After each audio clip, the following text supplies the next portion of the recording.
So for people that don't know this guy, the one and only Nick Romello, people, I have been following this guy on YouTube for probably since 3-4 years ago. He's one half of the Enter China crew. He's one of the Enter China guys. I am. Yes. You've been following some shitty videos, man. That I wish nothing compared to your videos. I need some tips. You are listening to Living That Life podcast. Subscribe on iTunes and at youtube.com Living That Life for amazing travel videos. View discretion is advised. Well, yeah, man. It was crazy. I remember just being in my me and Parker being in our 1-bedroom apartment and just watching all these videos about getting into e-commerce and trying to figure out how we're going to get to Thailand. And you were one of the channels that we were following, and just hearing other entrepreneurs talk about their journey. And then it was good. So and then for people that don't follow me religiously, which why are you not following me? Why are you not following my Snapchat, people? Yeah, come on now. Nick came to Chiang Mai a couple months ago, and he gave a talk there at Pun Space, and on the whole physical product e-commerce business. We ended up going out, having some drinks, and just picking his brain. And I was like, yo, you should share your story on my channel and share with everyone who doesn't know you, like, what you do. I guess real quick we can start with your background real quick, Nick, for people that don't know you. How did you get into the whole physical product business, and how did you start getting involved in China? And let people know. Yeah, definitely. I mean, obviously, first and foremost, thanks for having me. Stoked to be here. Check out your videos. Again, as I've said, I can't believe some of my YouTube videos are still on the internet, but as long as they're providing value. Graduated from college, moved to China, was a part-time English teacher, just knew I always wanted to run my own business. And I learned a lot of ways not to start a business. I never failed, just learned a lot of ways. Everything's a lesson. And eventually was able to start one that was successful. And ever since then, I've been cranking out successful businesses. Now I actively invest into a lot of hardware, physical product businesses, IoT businesses. But yeah, man, been a founder my whole life, and just really, I can't imagine anything better than, what we do and what we help people do, which is, figure out what they want to do and figure out a path and a route to get there and live that dream, right? Like, you're in Thailand, I'm in Italy, like we're wherever we want to be.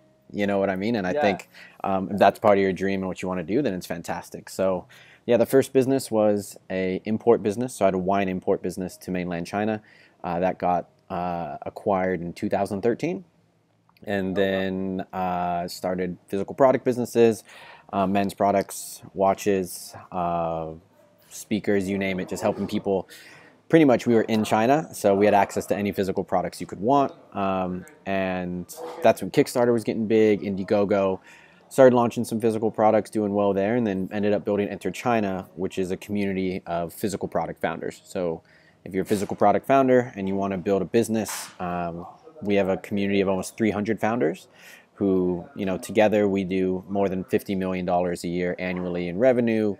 We've shipped more than 5-6 million units. We're in 24 different countries around the world.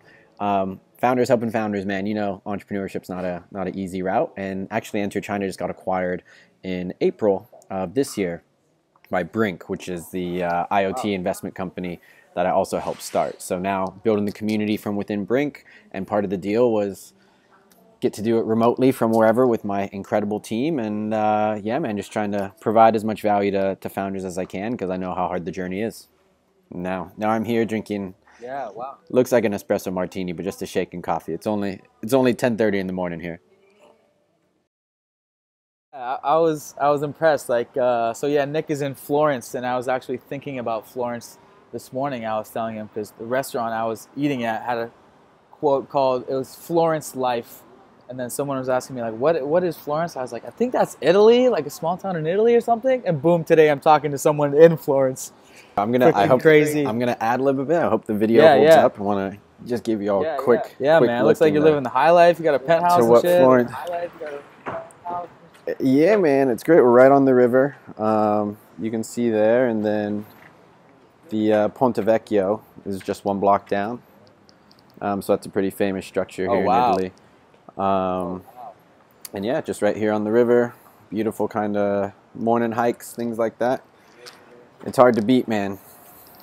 Italy's definitely one of my favorite places to visit. Awesome. So, like, what? Awesome. So, how long of a trip is this for you? Are you like based in Europe now, or are you just doing a few months around Europe? For you, are you like based in Europe now, or are you just doing a few months around Europe? Or? Yeah, gonna do.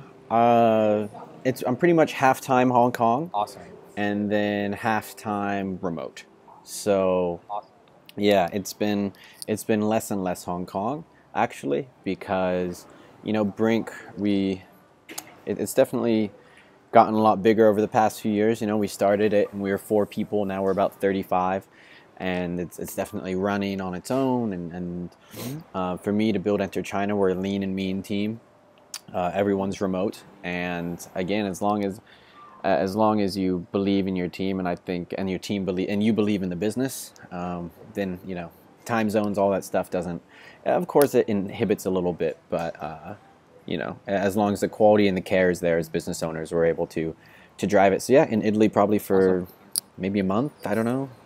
Going back for Canton Fair, I think, which we'll be talking about as well. We do an awesome meetup for Enter China, and we also do a China trip. For Enter China as well, and that's pretty much escorting and helping people get it's like a China light experience, because China's pretty heavy for most people who've never been. And awesome transition. We facilitate the entire process. So for people that don't know, me and Parker are planning our first Canton Fair trip, also to visit our supplier in October. And for people that don't know, I've been selling. I've had my first product on live on Amazon for 2 years. 2 years plus 3 months. So as of July 2015. 3 months. And my main product that I launched July 2015 is still selling strong. Sales are actually still going up slowly. And we figure, going to China, visiting the supplier, entering the whole China scene is the next step. That's what physical products people do. And so, main thing I want to get out of this call is, for me personally and for other people in the same stage who are planning to go to the Canton Fair, what tips and tricks can you, what should we expect? What is the main reason people go to the Canton Fair? What are the benefits? Like, why should we even go? And why should other people even go? Yeah, what are the main benefits that you get out of it? What are the main benefits that you get from actually physically being here, visiting your supplier? What's your spiel on that? Visiting your supplier.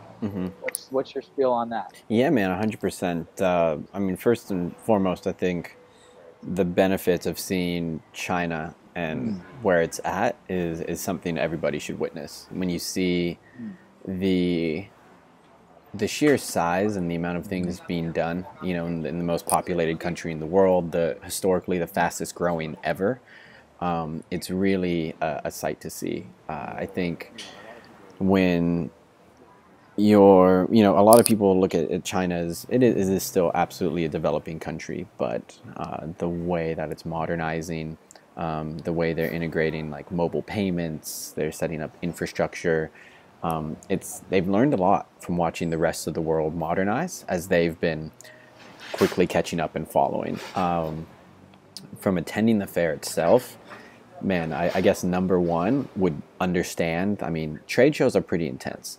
For those who haven't been, you're on your feet. So, I mean, I know this sounds funny, but like, wear comfortable shoes, wear comfortable clothes, eat healthy food, stuff that they have McDonald's and stuff there. Stay away from that. You don't want anything sapping your energy, because I swear it's like a marathon. It is, man. And what I promise is, like, you never know who you're gonna meet. The amount of customers I've gotten from sitting at a bar, the amount of people you meet at networking events, the potential product or distributors you meet, just at the fair, sitting at a table next to you. It truly is a global fair. I think 150 plus countries are represented. And I'm talking everything from, like glasses to connected mobile chargers to whatever you want to call it. Everything under the sun is sold at this fair. So the networking opportunities there are absolutely endless, and you really get to see how the world has e-commerce is 10 to 15% of the way transactions are done today for physical products, and of course that's trending up. But historically, a lot of the world is still traditional, brick and mortar distribution and retail. And knowing that and being able to meet the people who are doing that, and whatever your product is, but say you could pick up a big order for South America, Middle East, Africa. I don't know your product or your demographic, but point is it is very much a networking and sales driven type of event. So definitely, if you have to have a ton of double espressos, if you need some Red Bulls, but always having that high energy and high output, because as we were talking a little bit about earlier, normally people are there for a week to 2 weeks, and all of that time, it only happens twice a year. So if there's a time you need to be driven on riding caffeine, out there meeting people, it's very much that high output.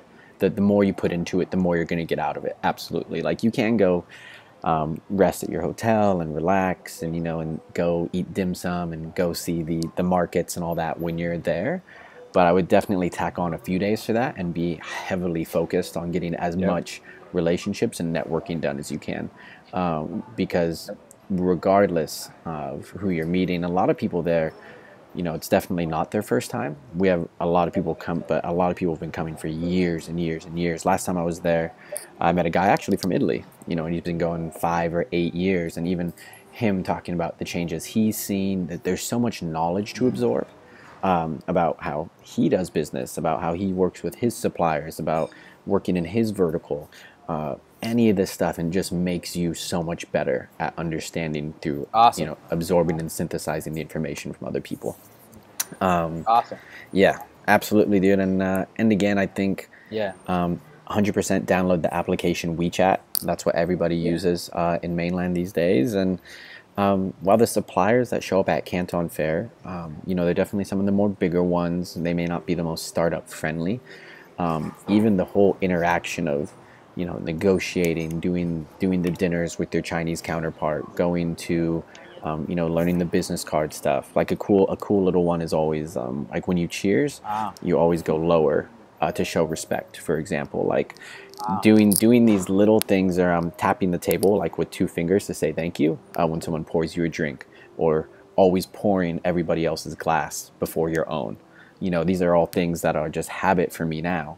But whenever I do them, it shows your Chinese counterpart, hey, this guy's just not here to make a quick buck. He's actually learning about how things are done here. And that helps. That goes a long way, right? Because the amount of people who come to China and are just trying to turn a quick profit is most. And they don't last very long. That's the same reason I was able to sell my wine business, is spoke the language, knew the culture. I was willing to do things other people weren't willing to do. And we were definitely the smallest and had the least to offer compared to our competitors, but we were there earning it, and the others would come 3 to 4 times a year for 2 weeks at a time. You know what I mean? That means a lot to them, because China recognizes how powerful they are now. They'll be humble and all this, but they understand they got a lot to offer. Yeah, they're the big dogs in the game now. yeah, exactly. So before we transition into your program, I'm curious to hear about that. But also, let me read a quote that I have on screen now that you showed at your Pun Space Chiang Mai talk.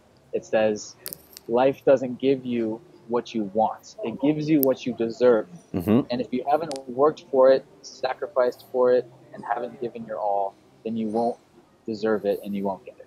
Yep. So, that happens to be the quote that I took a picture of. Yeah, absolutely. At Pun Space Chiang Mai. So let's transition in? Been quite a few places, and this one I keep coming back to. Wow.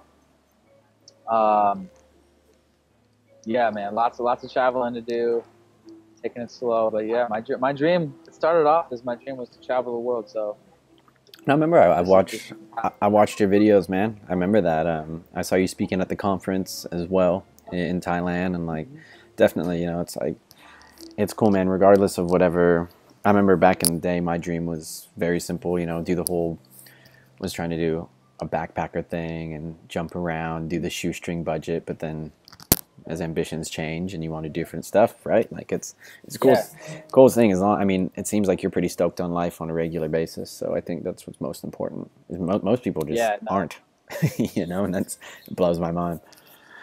Yeah, I know.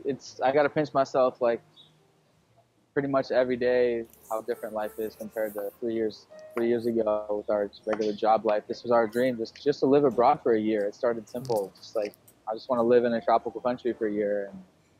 And after you see other people, and other people are sharing what's possible, especially other people on YouTube, that I started to see, and I was like, whoa, okay, that's possible, just to live half the year or more in a tropical country every year. Yeah.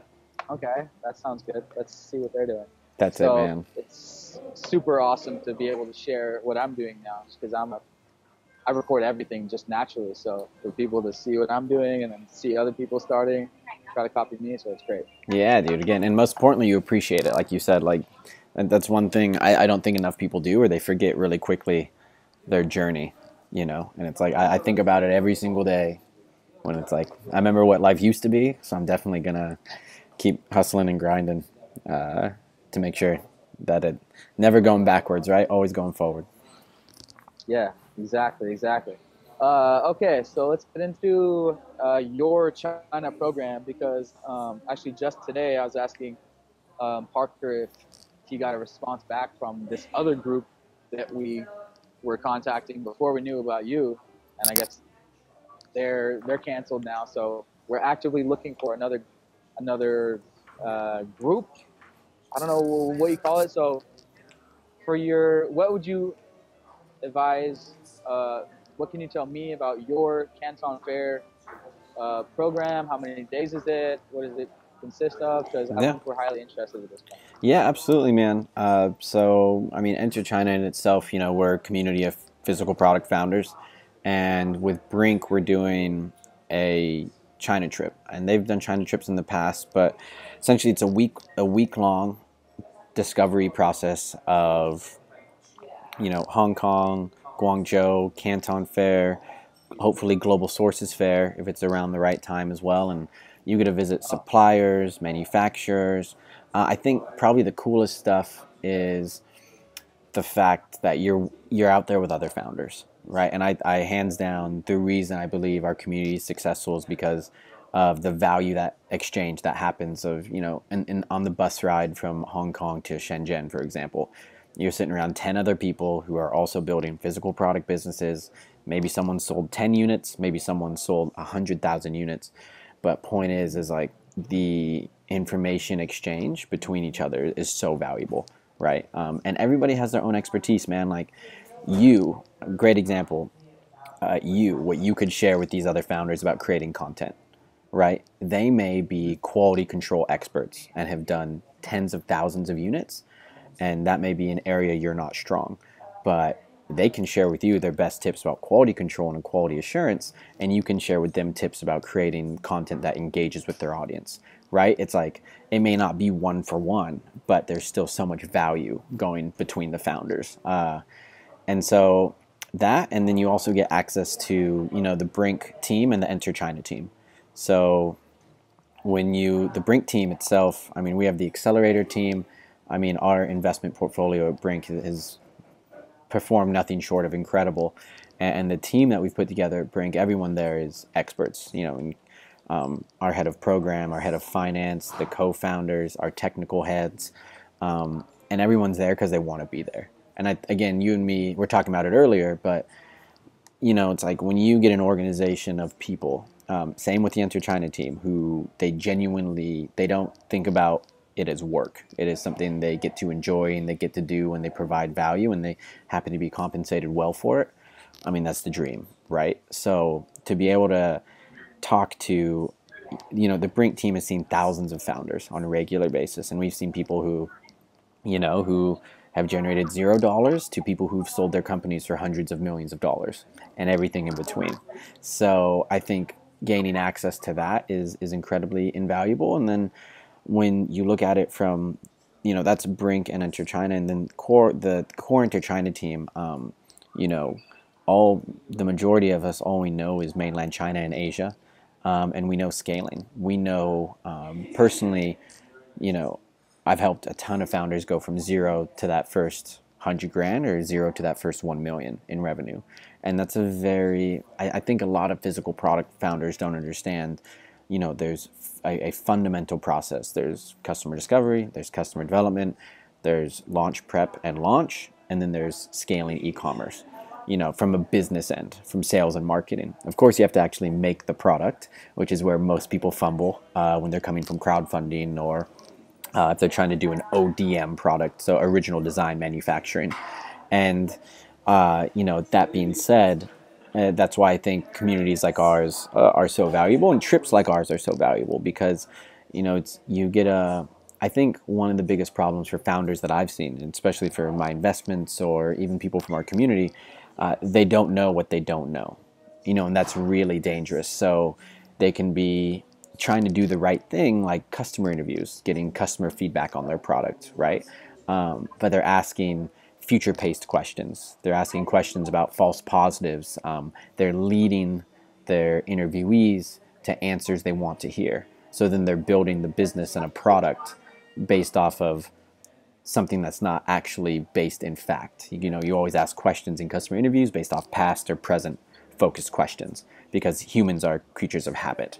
The great example is, look at gym memberships. How many people get gym memberships in January? They say they want to be fit. They say they want to work out.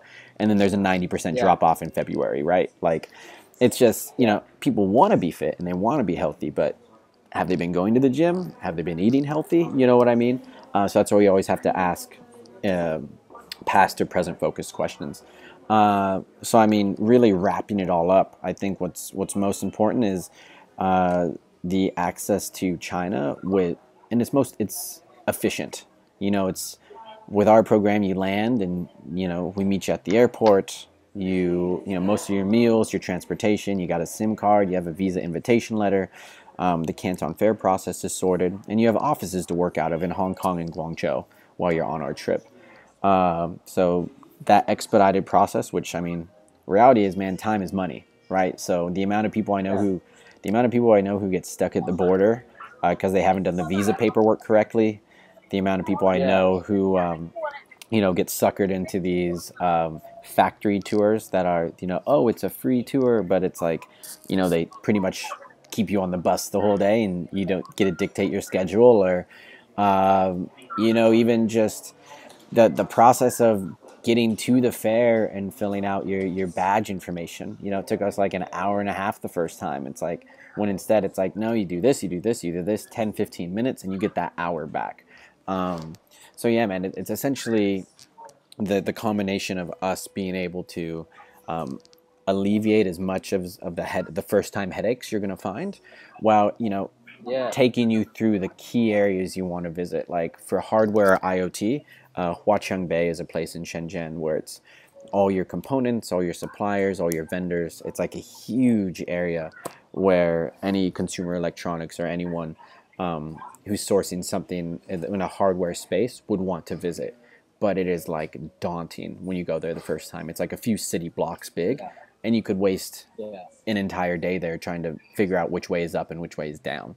You know what I mean? But going through, giving you the guided tour, showing you the areas you want to visit, walking you through the negotiation process, like, in itself is just a no-brainer, because it's something that if you have to learn it on your own, like anything, is really difficult. But like everything in life, there's a process to it, right? There's a process to engaging your supplier, knowing how they're gonna, knowing how to negotiate, knowing payment terms and what should be up front, figuring out the right quality control percentage rates, like all of these things, and also understanding that, you know, manufacturers and factories, they're business too, right? So I see people negotiate really, really hard on areas of their business like price. That's something I see so much. So many people are negotiating on price when there's so many other things you can negotiate on. You can negotiate on payment terms. You can negotiate on quality control, quality assurance rates. You know, you can negotiate on molding costs, tooling costs, sample costs. Like, so many people get wrapped around just getting the best price when it's like there's other areas of the business you should be focusing on. The amount of, I mean, to everyone here, if you own a physical product, hands down, the number one mistake I see is people not paying for quality assurance or quality control after their order's complete. So many people look at their, they say, oh, my product's finished, I'm ready. You know, I can ship it now with, you know, and they won't pay an extra 500, a couple hundred to a couple thousand, depending on their order size, dollars to have a professional quality control person go through it. The factory has quality control. Yes. You know, the factory does it. The third party person. Yeah, man. Like, everything. Man, so I've seen so many people drop the ball. It's literally, you're at the finish line and they trust the quality control of the factory. And don't get me wrong, some factories are great, but it's also not in the factory's best interest, right, to point out all the problems of the quality of their product. So if you get a third party eye on it, man, I've had people ship out products. There was supposed to be 2 to 3% error rate. It turns into a 20 to 30% error rate. And I mean, with a physical product, your business is toast, right? You got to reorder, you got to purchase new units, ship things back and forth, not to mention the negative customer reviews. You know, like you only get one chance at the first impression. So if you're not delivering that quality product you should be to your customers, it makes the road much steeper than it has to be. So yeah, man, that's one thing I always want to harp on is that quality control and quality assurance process is one of the most important, that most people, again, they see a final product and they think they're finished and it's like almost, but do that final bit that makes sure, you know, it'll take longer. Yeah, it'll take a few more days or maybe a few weeks depending. But that being said, that little amount will make the longevity of your business so much longer. You know, you have to think long term with these. So that's definitely something I would focus on. Okay, so I'm on the Brink.io website on the China trip. So this is separate. I have this website up and also the Enter China program. The one where at the bottom it says join Enter China 997 whatever. So do you have to be a member of the Enter China program and then you join the Brink China trip, or are they separate or what? So the Enter China Brink China trip, you don't have to be an Enter China member, but you get an Enter China membership from joining the trip. Because of course, you know, the trip itself, there's hotels, buses, people's time, you know, visa letters, all these hard costs around the trip that, you know, obviously we can't just cover for everyone. And that being said, Enter China itself as a community, within there's several programs. So one thing we just launched last month is our Accelerate program. And essentially it's for people who want to expedite their ODM launch process or scale up their e-commerce sales. And that's going really, really well. And again, man, I'm really proud of the community itself because it's the first business I've ever got to build where because I've been able to, you know, have some wins in the past, it's not revenue. Like, we are not a revenue focused company right now, you know, and not a lot of businesses get to say that.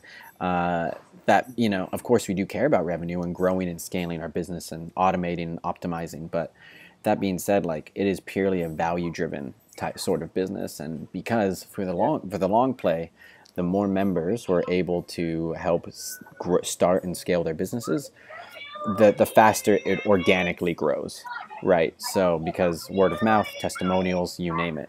So the community itself, yeah, is just that one-time membership fee. again, our investors hate the fact that it's a lifetime membership, but that's kind of how we're doing it right now. That recurring. Yeah, exactly. Need to get that recurring eventually.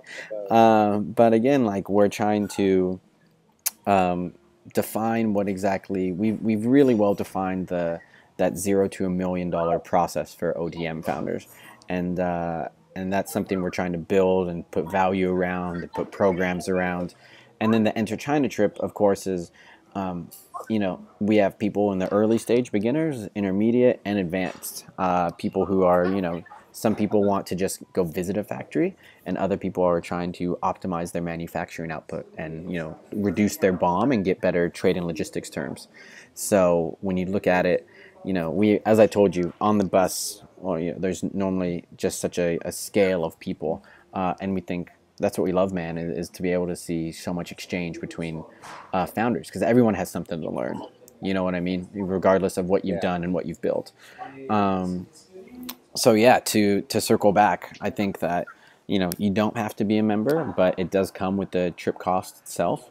And if it is a little too, if China trip is, if you're early stage for that, then we still have, like, we have an Enter China meetup around Canton Fair as well for our members, and it's pretty much like a full day brainstorm session, or not brainstorm, creative input session, feedback session. We have experts give talks about certain areas of the business, and then we also we do like a Canton Fair day the next day where we kind of help people organize, and you wander the trade show floors together. It's way better than doing it alone, because again, you get that exchange between people.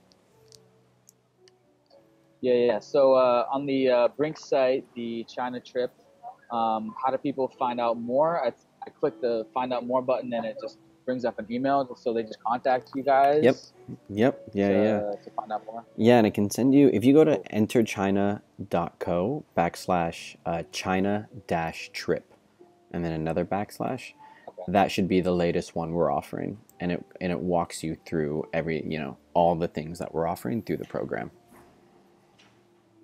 Okay. And I think you'll see where, again, this is the first time Brink and Enter China have done a China trip together. So we're not, before we were just focused on IoT businesses, connected products, smart products through Brink, but now, man, it's like people want to do any physical product. Whether you're making a pair of sunglasses or whether you're making a wearable, it's not an easy process, and anyone who's done it can tell you that. So that's what we're trying to expedite. Is, man, we just want to help founders win, because I mean, dude, we know how stacked the odds are against us as entrepreneurs, and then even moving into a physical product business where you put your you rely on other parties, and China, man, the one thing I've learned is anything can happen there. So be it the factory's not paying their bills, be it the factory owner and the local government don't see eye to eye, be it that nothing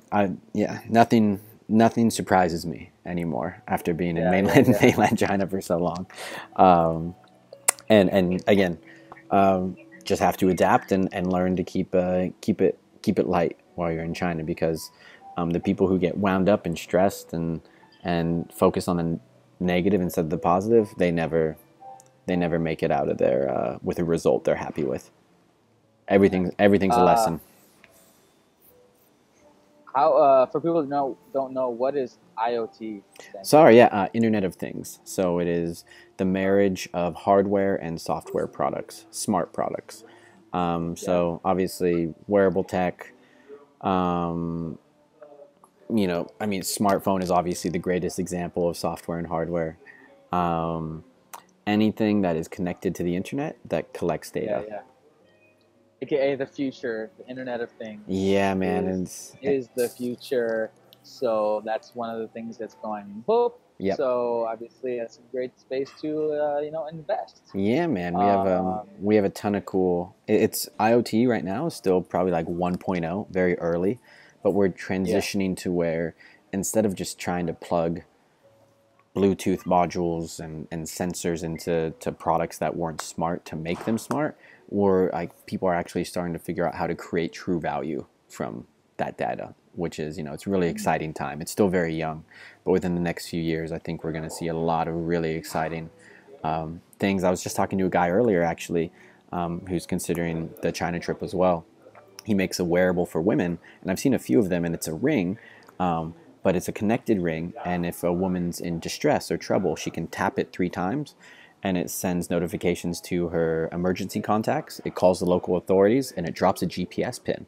You know, so it's like, I've seen the solution around, but man, the fact that, you know, eventually if a woman isn't feeling safe and you can do that, that to me is, man, that value's incredible, right? You know, because that's something that doesn't exist. And, you know, I've seen other products where I'm like, really? I mean, that doesn't need to exist, but this one is something that's, you know, power. Yeah, actually improving someone's life. Dude, exactly. And again, that's all, as a business owner, as long as you're trying to provide value, you're always going to have revenue, right? You may get it tomorrow or you may get it next year, but if you're providing value to your audience and your customers, then the rest sorted. Absolutely. So let's go over just some probably frequently asked questions at this point. Of course. So my audience, they know about what I do mostly, FBA, private labeling. Mm-hmm. And one of the most frequently asked questions I get about that is, what is the startup cost to get into something like that? And I say a few $1,000s, start with a test order, start with 200 units, put $2,000 into it, get a test order of a private label product. So like a couple grand. And then if that test order goes well, maybe double that investment to like $5,000, $10,000, something around there. So that's the private label method that I do. This ODM, original design manufacturing, actually designing and creating your own product from scratch, essentially. In my mind, I'm kind of seeing that as the next step for me. 100%. That kind of like, the next, like if I'm AAA, original designing would be like Major Leagues or something like that. So for people that know my channel or just starting out or thinking about what business should I do, what are the pros and cons of going straight into something like FBA, private labeling, private labeling first, kind of more simple, or if they have money to invest, should they, if they're a first-time entrepreneur, first-time physical product person, go straight into creating their own products? And what's a typical investment?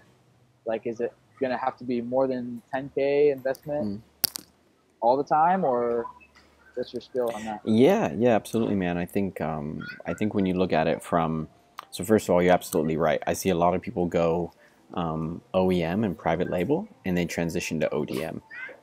After, you figure out how to communicate with suppliers, how to do the quality control, how to sort out logistics when someone buys something from you, right? Like there's fundamental things that exist in a physical product business that you must learn. Transitioning to ODM, and I mean, even with your approach, I do want to say, I think for physical products, everybody can make everything today. So I would heavily focus on essentially your minimum viable brand, your MVB, and figuring out your branding, your positioning, your messaging. There's so many founders in our community who do backpacks, sunglasses, speakers, shoes, you name it. But essentially, there's nothing really, you can only get so creative with products that already exist. So what I see a lot of is, and what I always preach is figuring out that branding. So doing your customer discovery and customer development very heavily up front. Even for you, with your product, I'm certain if you spent energy in learning more about branding, positioning, messaging, and created your own e-commerce website instead of just being on Amazon and driving traffic there, if you've done your discovery and development process correctly, I'm certain, and members on my team at Enter China, they've done this as case studies, and they've taken a product they sold for $50 on Amazon and they sell it for $150 on their own e-commerce shop, purely out of doing the branding and positioning and messaging correctly. But you have to dive very deep into your audience, right? Most consumers buy emotionally. So if you're resonating with those emotions correctly and you have good looking product shots and you're using the right trigger words, you're going to be able to get more from those customers. I think a big thing I see is so many people price off of cost, cost-based pricing, and it's like Right. you need to do value-based pricing. If this product and this product, these are pretty. I mean, dude, look at. I mean, like this duffel bag, right? Like I don't know. This is a Gucci duffel bag, Yeah. right? But at the same time, it's made of leather. Like, and it's like, of course, consumerism. Like when I'm a consumer and I know I'm being a consumer, like with this, I hate it because I'm like, wow, you've got me. Even when I Yeah, see because Facebook it's ads, Gucci. yeah, The way exactly, it makes you feel. exactly, man. And like, honestly, I try to stay away from materialistic stuff now that got this a few years ago. It is good quality, but I would guarantee I can get one that wasn't this brand at the same quality for probably a tenth the Yeah. price. But Yeah. again, this is a legacy brand. But when you're creating your brand, I think people, they need to go deeper on their audience. And for ODM, one thing I love to mention is just set up test funnels first. Set up ghost funnels. Set up renderings. A lot of I can't say who, but a lot of our members have raised between 20 to 100 grand based off renderings, purely Yeah. just Yeah. draw, and they put Yeah. them on Indiegogo and Kickstarter, and they do the prep work necessary to launch. But from an investment perspective, even with you, doing the test orders, I would highly consider the next product you want to jump into. Get some realistic renderings done on Upwork or Fiverr or wherever you can, and drive some digital marketing traffic there, who you believe your audience is, and look at the click-through rates and have them click through, not just click to your website, but then have them click to a cart, and then have them click to checkout, and then when they try to enter their information to buy, sorry, I'm sold out, here's a coupon for when I actually have the process. You know what I mean? There's There's a chapter in the 4-Hour Workweek about this exact thing. So I preach this in every video, but yeah, for you guys that don't have or already do have the 4-Hour Workweek, go back to this chapter, and it's exactly what he's saying. Market validation that you harp on so much. that's it. Create dude. a website that they can get all the way to buy, and then it says at the very end, "Oh, sorry, we're sold out." Yeah, but leave them. This is, or even if you can make the products or whatever in a couple of weeks, say, okay, this is gonna deliver to you in a month or whatever. Yeah, 2 week shipping. It depends how private label or how custom it is. And leave them with a positive experience. Say that, sorry, we're sold out. Give them a 20% coupon so they still feel like they've gotten something. At the end of the day, people just want to people just want to feel like they've gotten something or they're being treated well. It's crazy how much more business used to be so customer centric, and then I think it got lost for a little bit through online e-commerce, people just buying things to buy things. But now with everything so consumable, it's going back to that customer service, man. The amount of people I know who are crushing it with their products purely based off of how well they do customer service. Tortuga Backpacks, one of our members, Fred, he does travel bags. And, one of his customers in Chiang Mai came up to me and was like, dude, my strap broke after like 9 or 12 months of intense travel. And Tortuga refunded us and sent a new bag. It's like, and now he's like a huge advocate for that business. So, if you look at even that sort of customer service, it's just so valuable. Sorry, it may have froze a little bit there. But yeah, man, from an investment perspective, I just think what's most important is, one, man, I harp a ton on providing value, but like, dude, we talked about this briefly as well. If you're doing something you love and you believe in, like that is I always try to get my members or my investments to build something they believe in and they're passionate about, right? Like me, I am all about, because of the struggles and what I went through and because of how I was raised, like it's always been about giving back. So the fact that I can give back and I've built a great life around giving back to people after going through it myself, nothing's better than that to me. But yeah, man, I mean, investment rate for ODM, dude, you could, depending on the product, same with OEM, get a couple grand, get a website up, get some renderings. I just think not enough people do enough focus on the discovery, go really deep into your personas, minimum viable segment, hands down. Like the amount of people who tell me, oh, my product is for 25 to 35-year-old males who make 50 grand and live in a developing country or developed country. It's like, cool, man, your target market audience, your minimum viable segment's 150 million people. Like, are you crazy? Like, you build a product for 100 people first, and then 1,000, and then 10,000. Segment. Yes, Oh, minimum viable segments. segment. Exactly. You really you have to find that audience, that small audience. I tell people to aim for 1,000 to 10,000 people, where you can solve that problem like precisely, because that's how it's called. Yeah. It's called crossing the chasm. So you're gonna have like your innovators, your early adopters, and then there's like and then there's, I forget the next stage. Sorry, I'm blanking, but essentially most startups never. The bell curve. Yep. The majority. Yep. Yeah, the early majority. Thank you. Most people never can cross over because they haven't correctly identified those early stage parts of their market. So I see people who get artificial ceilings on their business. They're stuck at 6 or 7 figures, and they can't figure out how to break through to 8. And they go start launching new products, or they're a watch company, and now we're going to do bags, and now we're going to do sunglasses. And it's like, yeah, you can do that, but I mean, if you actually spent more energy developing that brand and learning more about your audience, you could actually expand with more longevity with that single product.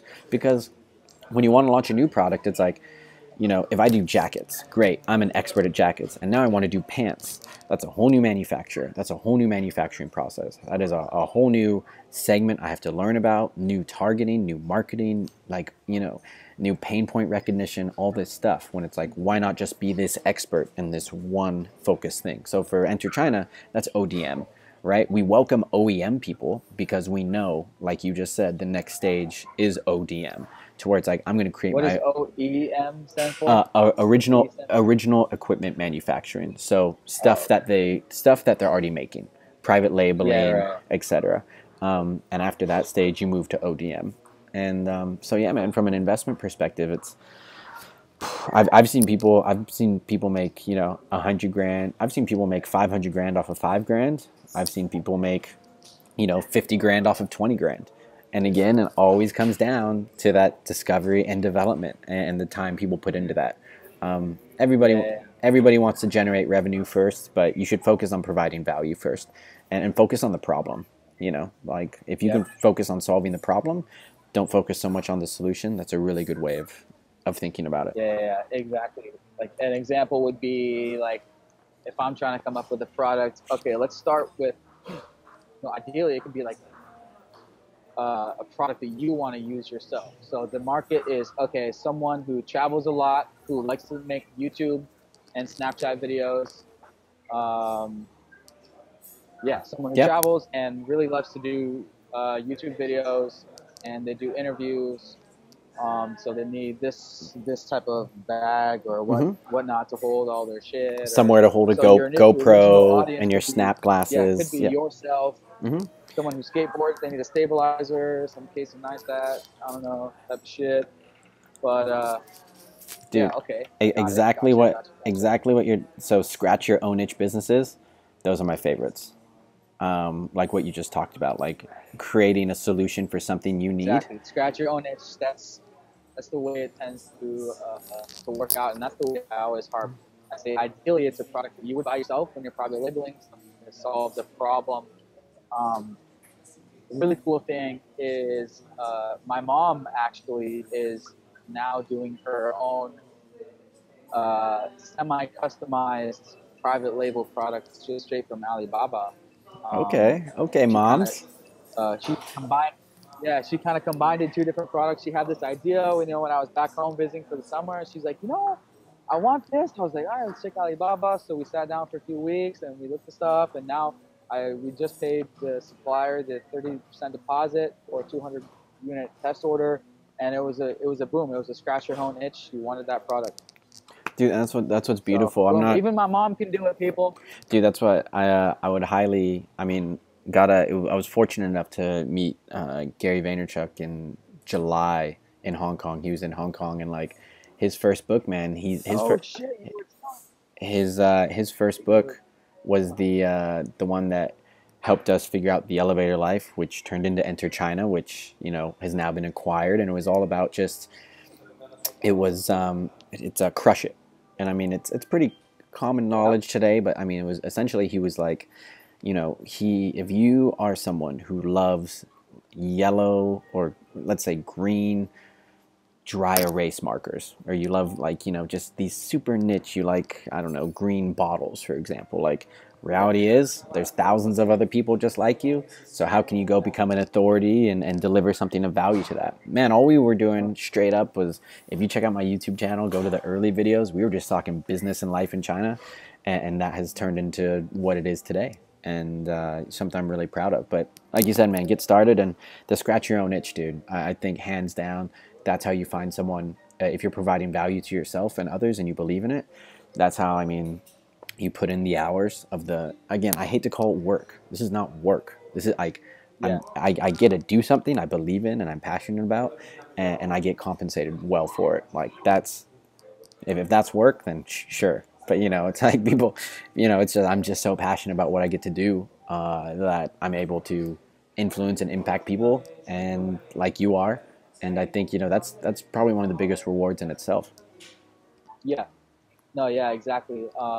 Like I tell people, I was telling these people just last night in Bangkok, they hit me up on Instagram and they're like, yo, we're in Bangkok for 3 days. We watched your videos and we got inspired to start our own FBA product, and now we're in sample order negotiations. I was like, oh, that's awesome. Like, yeah, I met up with them.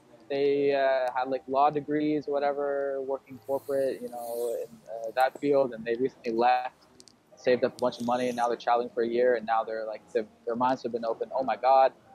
And they got into the 4-hour work week from hearing and watching my channel, and now their minds are even like open even bigger, and they're looking at their product. Hey, maybe we can fulfill our dream of travel long term. So, like I say, like our product on Amazon, like that's cool. It's a really cool product. We have 4 products now on Amazon. For people that don't know, here's a quick update: 4 in the U.S. and our main one is now in Europe.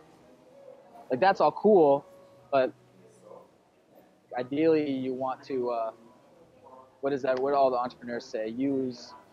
Provide the maximum unique value that you can in your life to make the world a better place, whatever. So like the giving back is obviously much more satisfying stuff than just selling some, you know, physical product on Amazon. Yeah, man. But yeah. And I think you're right in that stage you talked about where it's like, hey, I want to move into something I genuinely care about and provides value in my life, and build a business around that. And it's like, that's spot on, man. And that's where it should be. And I think, yeah, it's funny when people get their eyes opened to like what's actually possible.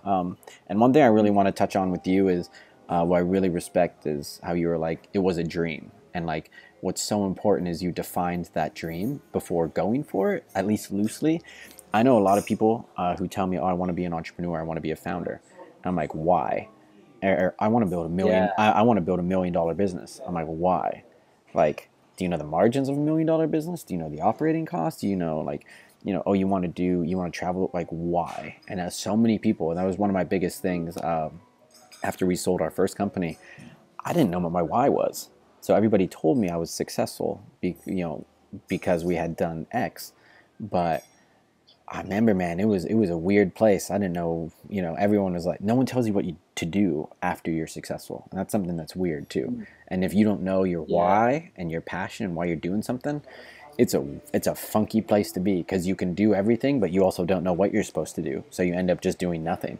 And in this weird, it's very mental. And that's something I think is I really love helping entrepreneurs find their why. And, some people's whys, they only need $100,000 a year business, because they want to live in certain countries and surf all day and, do whatever all day. That's not, they want to be a yoga instructor, this or that. And they don't need business class, or they don't need jets or helicopters, or they don't need a Lamborghini and things like that. And that's my favorite thing. Just don't compare yourself to others. That's something I learned very on, like, of my business partners at Brink. Like, I can tell you when I met them, like, I remember we were all kind of, we were sitting around the table, and it was like, I realized very quickly, I was successful in my own right, but compared to these guys who were, they've done hundreds of millions of dollars on a regular basis, I was like, okay, like, and it took me a while not to connect myself to that, where it's like, that maybe that's what they need. And maybe eventually that is what I'll need. But right now it's like, I can imagine what more I need than what I have. and I'm just focused on the value. So yeah, dude, like you define that dream. I think everybody has to think about, why the hell am I doing what I'm doing? That's a good. I I need to revisit that in my own Amazon coaching consulting in my own course. I need to have a section on define your why, and I'm going to do that because of this call. I've forgotten about that. You know, I kind of assume everyone has their dream, their why all laid out, but not everyone does. So I'm going to add a section in there. Shameless plug for myself, people that don't know me. Quick story on me. I came to Chiang Mai with a dream just to be a digital nomad, because I found Johnny FB's channel on YouTube, literally. And so came out to his conference about e-commerce, October 2014. And I started doing videos of just living in Thailand. And the most common question I got was, okay, what is this Amazon thing you guys are doing? Like, okay, you're doing all these travel porn videos and everything's cool, living that life, okay, but okay, how do I do that too, bro? So Bro, the most common question I got was all about Amazon. How do you do that? How do I pay you for consulting? Can I pay you for coaching calls? And so eventually we were like, okay, we're getting these questions like almost every day now. And then someone was like, where can I buy your course? And I was like, oh yeah, I need to make a course. So that's the story on my Amazon video course. People wanted to pay me for it before I even had it. So I made that. So people that don't know me, the link is in the description for that. I'm going to shamelessly plug that. People looking to get into Amazon, I do coaching as well. And a lot of people watching my videos, they still don't even know I have my course. I don't even talk about it that much. I don't even promote it that much. But for people watching this far into the podcast, check the links in the description, people. I do have my own Amazon course. They're like, what course should I start with? Did you know that I have my own course? Oh, no, I didn't know that. Dude, that's so funny. Like, just real quick, spinning off that, like, Enter China came out because, big shout out to Sean Ogle, by the way. If you guys don't follow him, Location Rebel. Yeah, I just saw his video on his interview on your channel. I'm looking through them all right now. I've been following Sean Ogle as well. Yeah. So man, he's one of the people who told, like, Tim and me. Big shout out Tim Naibo, co-founder of Enter China as well. Big homie. I'll be with him in Oktoberfest and all my old business partners in about 2 weeks. Lord have mercy for that. But I think he was literally like, dudes, like, why don't you monetize your blog and your content? Because, dude, we're getting all these emails. People were asking us questions about China, and we were like, oh, cool, we're getting questions. We just answer them, you know. And he was like, why are you not? So yeah, dude, it's these little. We could have had Enter China 2 years before we started it in 2013. We just didn't think about it. And again, that's the journey of entrepreneurship, man. Like, I never look back and think, oh, we shoulda, coulda, woulda. It's like, I've learned this lesson, and let's keep moving. But yeah, man, courses, I think, and that always blows my mind. People are willing to pay for tickets and drinks and, you know, all these other things, car payments and all this other stuff. But it comes to education, and they think, oh, I should just get, and it's like, you know, this is, I mean, look what people charge for college or university. You know what I mean? And it's like, when we're providing real value here, step by step of how to do Amazon or do ODM, it's like, if you look at the track record of our community, you know, or I'm sure people with your courses or even what you've done with Amazon, it's like, do you want success? Well, here is the course to do it. You know what I mean? So yeah, man, exactly. I love it. I was just gonna mention, like, university nowadays, it's like, okay, that's $20,000 a year, like, average or probably below average, and you can learn, like, the highest level Facebook ad marketing and build a business off of just learning Facebook ads and pay for $1,000 to $5,000 for a course. But my last video that I posted on my channel was about doing, like, a gap year before college and how Americans don't do that, but other countries they do, and how there's so many online courses and just, like, more focused courses you can learn online that are, you know, get you way more concentrated and fast tracked towards what you want to do. And again, the other side of that is figuring out what you want to do. It's hard to know when you're young. So the point of that video is, you know, the gap year, how that can help you find out what you want to do, if university is really for you. And if any young people are watching this, obviously you already have probably your mind is probably already on the right mindset, but so many online courses out there that are alternatives, I guess, to the traditional university model. And I definitely say be comfortable with your goals shifting too. Like what I wanted when I was 22 is different than what I wanted when 25 and now 29. And like, yeah, the goalpost is always moving. So just, you know, get there, enjoy it, relish it, appreciate it, and then aim for what's next. Exactly. And just another piece to this section as well is, you know, we're talking about physical products. This whole call is about physical products, and then we just talked about information products, you know. And in the 4-Hour Work Week, it talks about physical products. It talks about information products as well. And, you know, they're both products. Mm-hmm. And I recommend in my videos, I'm like, if you guys watching, like you want to make money online any way possible because your goal is travel, whatever, you can create your own information products too. There's a whole another world of information products, and they're so great. And as an entrepreneur, you know, what they say is you got to diversify your income. So I'm trying to create even more information products and listen to my audience, what they want me to provide. So I still got to work on my, like, Chiang Mai. People want me to make like a Moving to Chiang Mai for Dummies ebook. Yeah, dude. That's a product. Like, I can sell that for, you know, X amount of dollars, and there's no China involved. So information products, if you're, you know, looking for something to start, also take a look at information products, people. Like, if you have an audience or an expertise, and there's a niche of something that people keep asking you, or information you can uniquely, you don't have to be the expert, but you can also, instead of that, you can be the perceived expert. As long as you know more than, you know, the majority, you can create an information product, whether that be a video course, an ebook, or membership site, or what you said, man. So, expertise. If you do the amount of designers or creatives or people like you doing video, creating content, the Chiang Mai, everything you just mentioned, like, as long as you have a specialized knowledge greater than the majority, as you just said, you can be an authority in that space, and then you become better, right? And yeah, if you have that, then go for it, man. I can't tell you the fact that, yeah, information products are crazy. I mean, our community and even the way we're, like, it's just, yeah. I love physical products, and I think it's a great thing to build. And if you can transition to building a personal brand and any sort of information product around it, that's when things get pretty awesome. Yeah, and it can even spin both ways: physical into information, information into physical. Mm-hmm. Let's say you have a huge customer base that's buying your backpack. You could, what is that target segment also like? You also want to know. Oh, they want to know travel hacks. So you do an ebook about travel hacks and share. Or maybe you start with Chiang Mai Guide and they want to buy some physical products. That's it. Yeah, it's just creating your brand. And then you can in your information product, you can point to affiliates.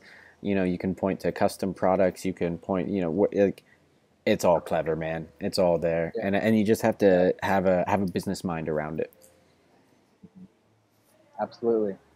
Awesome. Okay, I'm outside here, so my laptop battery is getting low. I think that was good. All good, man. All good. Thanks for having me. Yeah, I really appreciate it. I know we did jump all over, but I think there's good little valuable nuggets throughout the entire thing. And any questions, please hit me up. And again, if you're thinking about entrepreneurship, just start today. Do something and start learning and start educating yourself, because I can't tell you how many people come up to me and say, man, I wish I started when you said we should have started. You know, if you do it tomorrow, you're a day further away. You do it 6 months from now, you're a half year later. I screenshot those all the time on Snapchat. People are like, oh man, I wish I got on the Amazon train sooner. Oh, Riley, I got my first sale, but my only regret was not starting a year ago when I first started thinking about it. Yeah. And so, I mean, the thing I try to do with this channel and sharing is just help those people that they already kind of know what they want to do, but I enjoy giving people that little extra push because it's not easy to do it by yourself, and it can be scary. So I enjoy being all excited and hyped up about it, just to give everyone that little extra push that needs it, because it takes risk to get the reward. It does, man. It does. Hey, yeah, like my screensaver said, that quote, man. If you didn't give it your all, don't deserve it, you won't get it. So, got to put that work in. Like, I mean, yeah, that's it. And love what you do, and just know it's a process, and put the work in to get there. Yep. I'll end it with a quote from the one and only Tim Ferriss, coming from I'm calling myself Tim Ferriss Jr. now. Good. People think they look like him, and he's like. You do look like him. You do. You got more hair than he does. I know. I'm hoping I don't start balding like him, but I posted this on my Living That Life Instagram just like yesterday or something. It says, everything I talked about on my channel, I'm not about inaction. But if the action is not guided, if you're blindly just working around the clock all the time, that is unproductive. What you need to do, as we talked about in this podcast, is you need to take the time to carefully plan out and strategize what you want to do before you go into that work. And that is so important. And so that's a big theme about what we talked about, is plan everything out, do the validation. Do the validation before, and then get into the work, but don't jump into it too quick, right? And we can learn the process from Amazon from you, or the ODM process from me. And it's all good. There you go. Exactly. Another Perfect. quote from Tim Ferriss: pay attention to what is already working and adapt it. Blah, blah, blah, blah, blah. Love it, man. 1 million 4-hour work week quotes I could say, but yeah, if you're brand new, that's one book you can just pick up and get started with, I guess, to blow your mind up. And then also I got the Enter China YouTube screen showing up here. Tons of videos on there. Awesome. Thank you. Both of the websites, and links in the descriptions below, people, where you can find out more about Enter China and the China trip. And we'll be in talks about the China trip for sure. Cool. I'm gonna run this by Parker and see if he's down. Fantastic, dude. We'll look forward to seeing you regardless over in China. I'll be back in Thailand in October, I think, as well. I think DC BKK is out there. So, yeah, man, we'll cross paths again soon and get into some fun mischief, productive mischief as usual. As usual, yeah. All right. Awesome, dude. That was a long time coming. Thanks for listening till the end. If you enjoyed this episode, please leave a comment and a review. See ya!